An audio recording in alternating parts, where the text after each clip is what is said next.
Welcome back.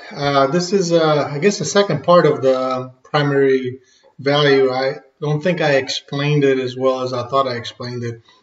I explained the what, but not the how. I mentioned that I was sitting on the beach looking through my old notes, but I was also reading a book. The name of the book, it kind of escapes me, but I had something to do with the highest purpose. And I know that Jim Collins, the author of Good to Great, had written the preface to it, the introduction. So if you do a little bit of search, you'll probably find it. So what was so valuable about that book? Well, I don't think the whole book was the key. It was about the technique in which I looked at that I drilled down. So the technique was basically I was using the 5 why technique. So I would look at it and say, okay, during the last couple of weeks to a month, what did I do that I really found enjoyable? And let's say for the example, at that time I was a professor, it was creating notes. So what I did there, I said, okay, well, I enjoy creating notes. And my process for creating notes was pretty elaborate. So I said, okay, well, what is it that I enjoy about creating notes? So, why do I enjoy creating notes? And I said, well, because then my students will learn better. But why? Why do I want my students to learn better? And I kept drilling until I got to and that 5 why technique is typically what people use to kind of get to the root cause of something. So if you keep asking yourself, why do I want to do this? Then why, and then why, and then why, and then try to get some facts behind it. You get to a point where you can clearly define what it is that drives you, and that's how I got to determine the final why was because I enjoyed being creative.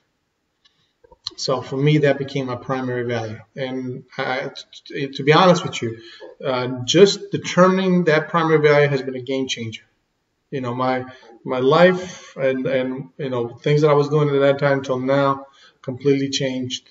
And my view, anytime I came into a role, I would always ask myself, well, how do I become more creative in this? How do I use my creativity to make this role fun for me?